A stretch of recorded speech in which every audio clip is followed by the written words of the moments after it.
Aloha and shalom, Shabbat shalom, because it is Friday and tonight is Shabbat, or the Sabbath. For those of you who are new to these videos, they've been going on for some years now, and we gather every single week to do a live activation. What does that even mean? It's actually, most likely, simpler than you think. The activation is simply just using symbols, whether it be the tarot or the Hebrew alphabet. There are many other systems too, like the runes, for example. Using one of these systems to extract a message. That's all. A message of archetypal wisdom, which is always universally and timelessly applicable. So today is the final quarter moon. These videos don't particularly have anything to do with the moon other than we use it as a measurement of time. Whatever's going on with the moon is always a reflection of what's going on inside of us and within all things.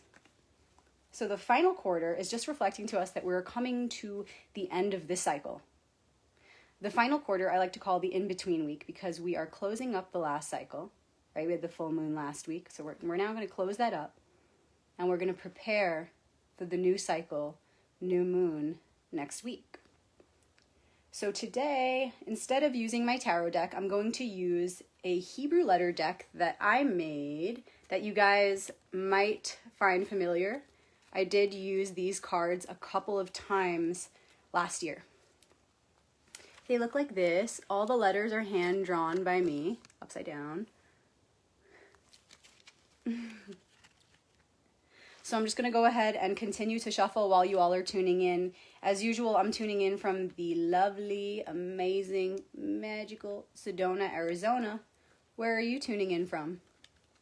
Drop a comment and let me know where you're tuning in from. And then everybody just watch and see where we're all tuning in from. And imagine a grid of light connecting all of those points, all of those dots, all of those centers of transmission where we're tuning in from. And then we want to tune into the infinite, expansive space of the heart. Because when we're there, we can receive the most light that we're meant to receive at this time. So let's meet there in the heart, in the infinite expansiveness of the heart. Do whatever you need to do to get there. Let go of whatever you've been carrying all day, all week, all month, whatever. Let it all go just for now. You're welcome to pick it back up if you still want to, at the end of this activation. Use your imagination to bring yourself into the circle that we're now creating. And if you're not watching this live and you're watching the recording, still perfect. Come into the circle. Enter the portal.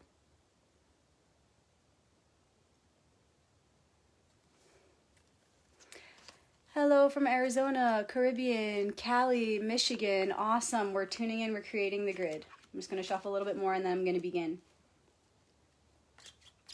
So the Hebrew alphabet, each letter is associated with a particular tarot card.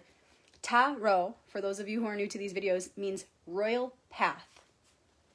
Like my book, The Royal Path. And each card is associated with a Hebrew letter because each card in each Hebrew letter is associated with a particular number. All of these sciences are ultimately based on sacred numerology, because if everything is one, then everything is the same original one being expressed, being multiplied, being divided, added, whatever. Everything is numbers. Life is math. And so that is why each Hebrew letter has an associated number and an associated tarot card. So what I'm going to do is I'm going to pick the cards. We're going to flip them over when we're ready. And then I'm going to tell you how this letter is associated with our particular tarot card or trump card of the major arcanum.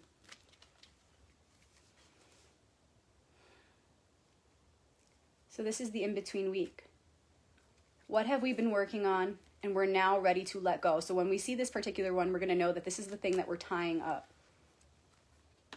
I'm only going to pull 2 cards today, so that we can really focus on just those simple messages. And the ally for today, as we move toward the new cycle next week.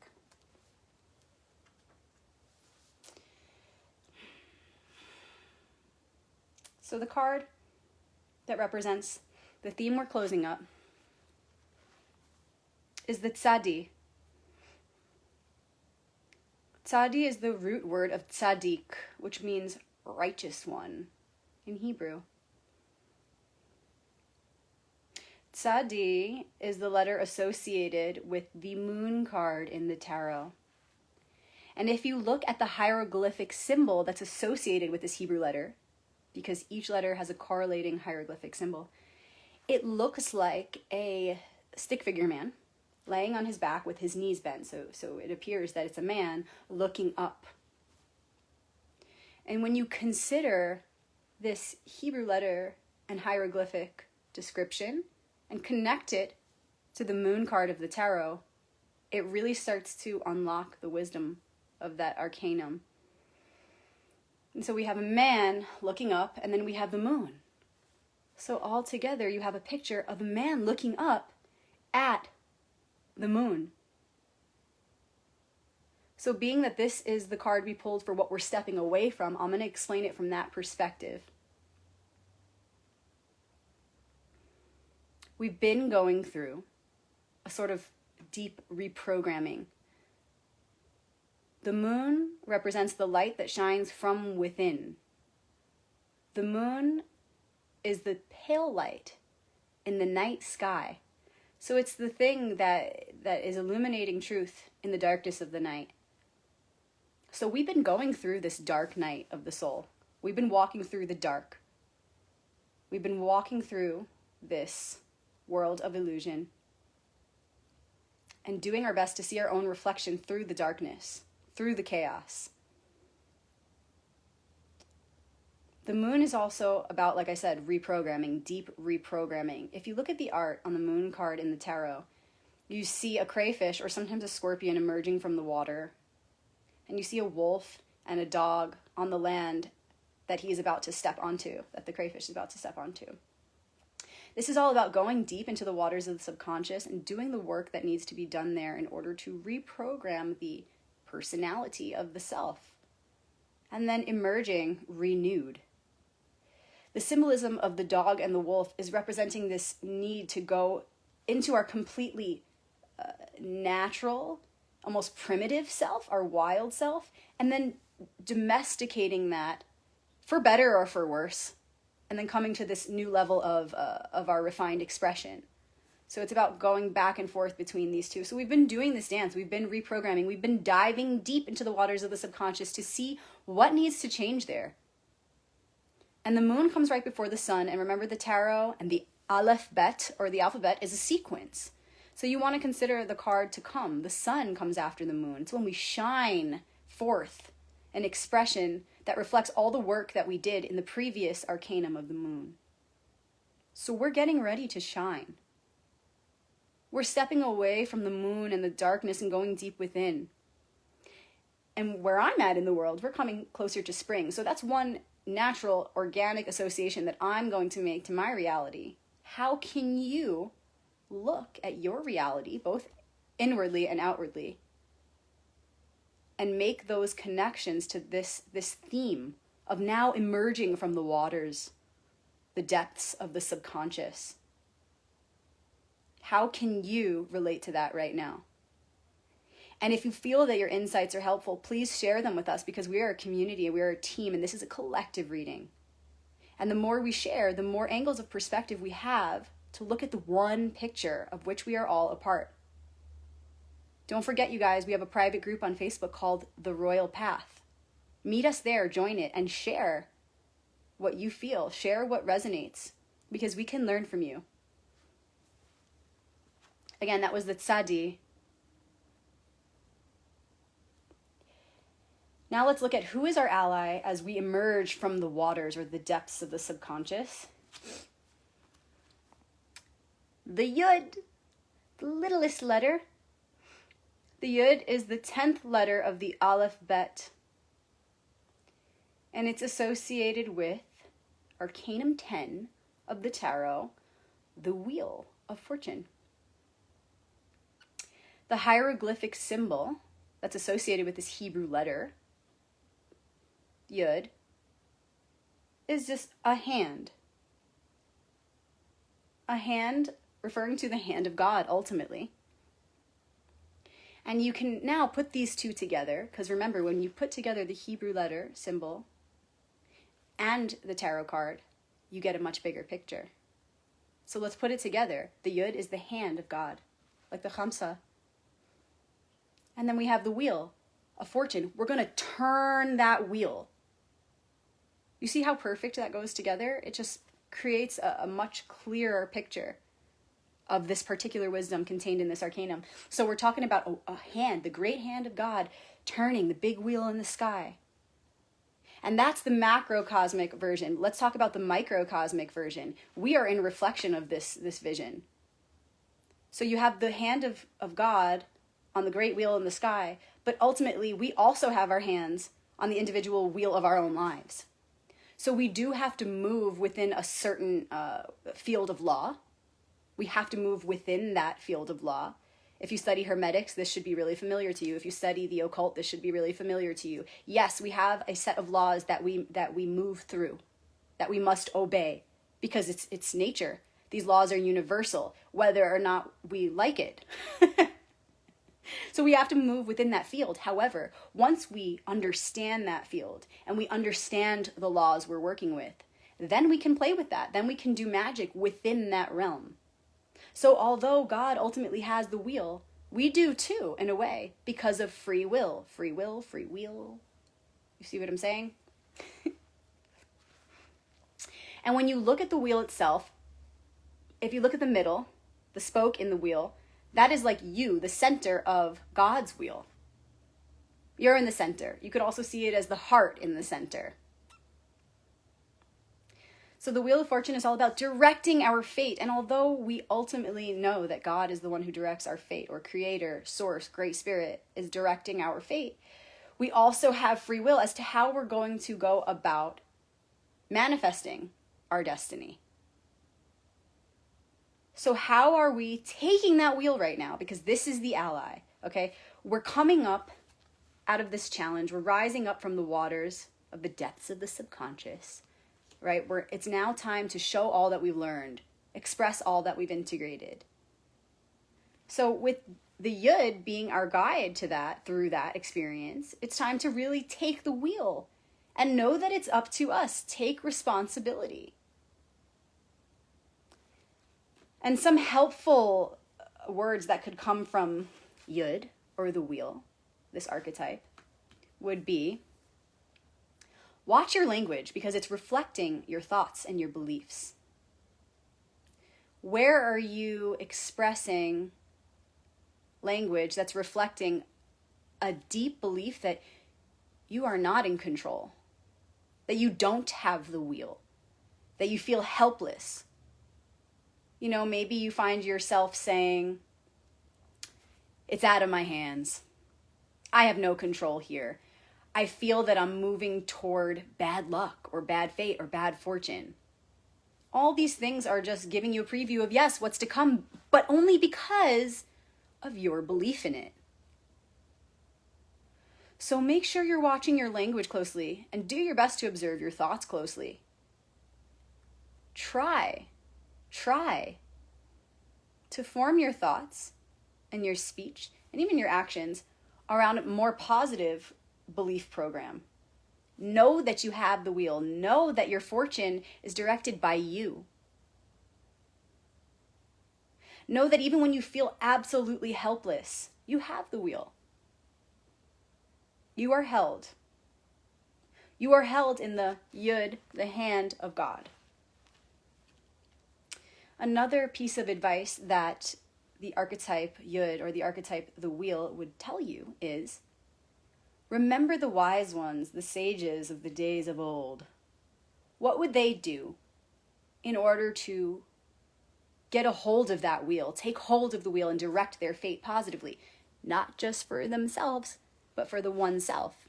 Because at that time it was more common for people to be aware that we're all connected, to be more aware of the interconnectivity of all things. So how would they do it? They would look to nature first. First, they would look to the firmament, to the sky. What do the stars say? What does the movement of the planets say? Because that is our most reliable reflection. So we'd look there, look to the cycles and seasons of the sky, of the stars, of the planets, the cosmos. Look to the season that you're particularly experiencing here on this physical plane. What season is it? What is happening to nature? Because what is happening to nature all around you is also happening inside of you. So how can you look to nature, the stars, the rhythms and cycles and seasons of our experience here? And how can you then align your energy with what is going on around you already, with this natural organic flow, in order to benefit, not only yourself, but all of us as one? So for example, you may want to, this is a simple one, you may want to cut your hair, right? And there are all these theories as to when to cut your hair. Look to the moon and you'll know when to cut your hair, right? I believe it's the new moon when you're supposed to cut your hair, but we all know I don't cut my hair because my hair is down to my knees. So y'all can fill me in. This is just an example though that I think is pretty common. But there are special times or even special places to perform specific rituals.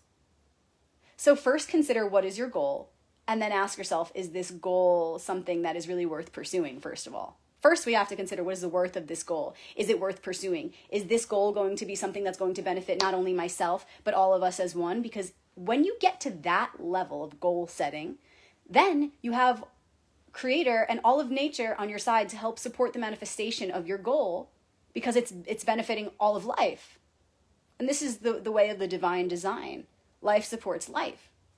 So the bigger your goal and the more it involves the well-being of the whole, the bigger your goal and the more it involves the well-being of the whole, then the more you will be supported. The more selfless your goals, the more support you will receive. This is law.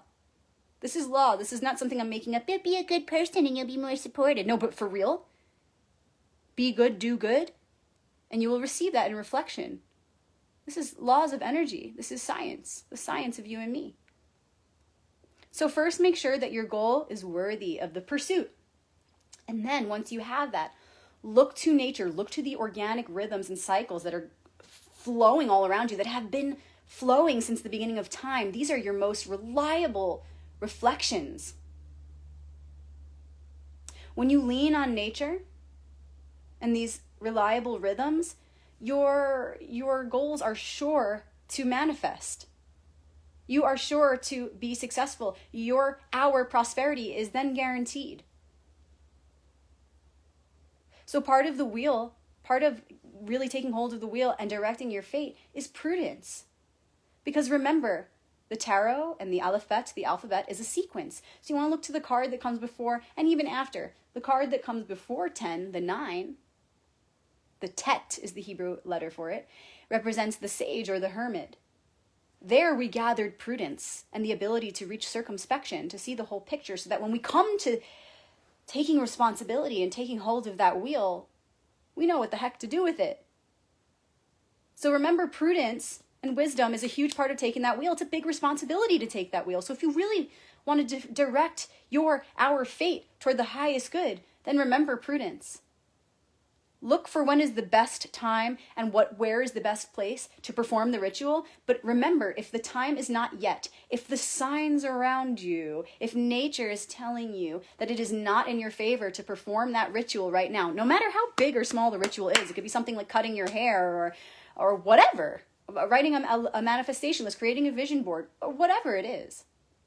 Be honest with yourself. If you look to the current situation within nature, if you look to what part of the cycle or rhythm we are experiencing right now in nature, and it doesn't seem conducive to the manifestation of your goal, then wait, then hold off, have patience. And what I just explained about making sure your goal is worthy, making sure it's aligned with the highest good of the one, this is also something that comes in Arcanum 9 with the letter Tet, or the hermit, aka the sage. This stuff all comes before the wheel, because by the time we get to this wheel, we should already have gone through the initiation of the hermit, aka the sage. We should already have prudence. We should already have the ability to go into a place of solitude to make the best decision for the highest good of the one. We should already have established this truth, this fact, that we are here to serve the collective. Only then can you access the full guidance of our ally here, the Yud, aka the Wheel of Fortune.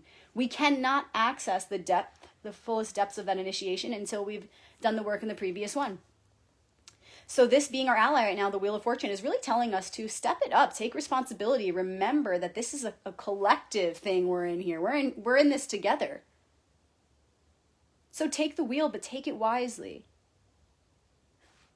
Act when it's in alignment and hold back, hold off, be patient when it's not. And the only way to really have that prudence or that awareness to know when to pull back, pause, wait, be patient, is when you fully develop trust in the order of all things, which, hey, by the way, is represented by card 8, which comes even before 9, which then comes before 10. You see how all the previous initiations will carry you to where you're at now. The level to which you're able to access the current initiation is dependent upon the previous ones because it's a sequence. So if you really have that trust in what is shown in Arcanum 8, represented by the letter Chet in the Hebrew aleph-bet, then you have absolute trust in the balance that is back of all things. So it's no thing for you to be patient if it's not time to act. If you have the wheel, let's say it's like you're at a red light, okay? You have this wheel, the Yud, the Wheel of Fortune. You want to direct your fate, but the signs are clear. It's like you're at a red light. You got that wheel, but you're at a red light, okay? The signs are saying, no, now's not the ideal time to act. If you believe everything is in divine order, then you will patiently sit there at that red light, trusting that what you are doing is perfect by doing nothing. And you will trust that the green light will come when it comes, like it always does, unless that traffic light's broken. But that doesn't happen when it comes to the laws of the universe. The laws don't just break. They're everlasting. They're universal. Okay, so you're waiting at that red light, and you have all the patience that you need. You have all the trust that you need to just sit there, not react, chill, trusting that soon the light will turn green, and that it will turn green in the perfect moment. Okay, so you've done the work. We've done the work in reprogramming the subconscious. Now it's time to show what we've done. Take the wheel, take responsibility, direct your fate, but do it with prudence. Do it with the collective in mind. Do it for the one that lives in your heart and in all of our hearts. Do it with trust and understanding of the laws of the universe, the laws of balance that are the operative forces behind all things. If you want to learn more about how to connect these Hebrew letters to the different cards of the tarot in order to unlock the deeper secrets contained within, it's all in my book. It's all in the Royal Path. At the end of every chapter, I give you a little bit about the Hebrew letter correlation and the hieroglyphic symbol associated with it. And together, it really opens up the picture and gives you way more insight into the wisdom of each arcanum. So I hope you enjoyed this message. I certainly did. I'm looking forward to integrating this message and this energy that has opened up in this portal. Thank you for opening up with me. If you have any groups that you want to share this message with, please go ahead. If you have any friends you think could really benefit from receiving this message, please send it to them. If you know of someone who maybe upon watching this could help to activate this portal even further, then go ahead and send it to them. I appreciate you sharing it. If you're interested in my book, it is on Amazon. It's called The Royal Path, Activating the Archetypal Alliance Within. You can just type in The Royal Path, Rebecca Magic, and it'll pop up. Or I'd be happy to send you one directly. I love to sign them with a special seal. I love to include a bookmark, so reach out anytime. Also, if you're wanting to go deeper with the tarot, I know some of you have been reaching out, so I'll just share this here. I do have an entire course already done on the major arcanum of the tarot. Some of you know it as the major arcana, aka the trump cards. So it is cards 0 through 22, actually, not just 21, because it goes according to also the Brotherhood of Light deck. I use 2 decks in the course to kind of paint a bigger picture for you of really what the tarot is outside of being just a deck of cards. Every class is recorded, 60 to 90 minutes long. They're just videos, and they're privately stored in a Google Drive archive. So if you want these classes, they're super affordable and packed with information. Go ahead and private message me, reach out. Don't just leave a comment because I won't see it. I miss a lot of your comments because there's hundreds of them. So go ahead and private message me. Let me know, hey, I'm interested in your Major Arcanum course, Rebecca. Or hey, I'm interested in your book, Rebecca. Again, my second book is going to be published soon and coming with a deck. So I'm very excited about that. It's in the works right now.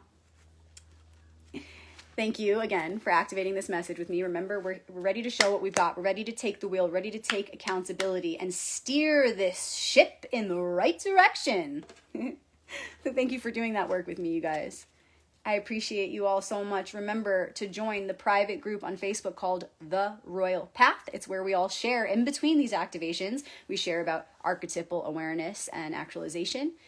Also, tonight is Shabbat and Saturday. So it starts sundown Friday night and ends sundown Saturday night. So Shabbat is 24 hours. It's simply a ritual to honor the unity of the many back into the one. Okay, so it's about uniting above and below. It's about uniting the many back into the one, uniting our polarities. It's a super sacred time. Saturday is the day of Saturn. It's for me, it's highly connected to Saturn, discipline. So yeah, and the ritual's for anyone who wants to partake. It's not just for Jewish people. It's for anyone who wants to learn. So if this interests you, go ahead and find my other private group on Facebook called Shabbat Crew. SHABBAT Crew, CREW. If you join us there, I share some of my favorite articles and resources explaining the mystical import of the current Torah Parsha, aka Torah story, every week for Shabbat. And the Torah is a sacred technology that's built to guide you with very specific rituals so that you're never left wondering how to behave or how to act in order to align with nature and all of life. So it's literally an instruction manual for anyone who wishes to open up their inner eye to access it. It's a technology. That's the way I see it, and it's my goal to share this with the world. So if this interests you, go ahead and join our private group, Shabbat Crew. I posted a ton of articles last night that talk about tonight's story called Ki Tisa. Super powerful times we're in because we're in between Purim and Pesach right now. So this is a very sacred time. Go ahead and join us. Thank you again for activating this portal with me. Happy final quarter. I'll see you next week for our new moon, new beginning. Shalom.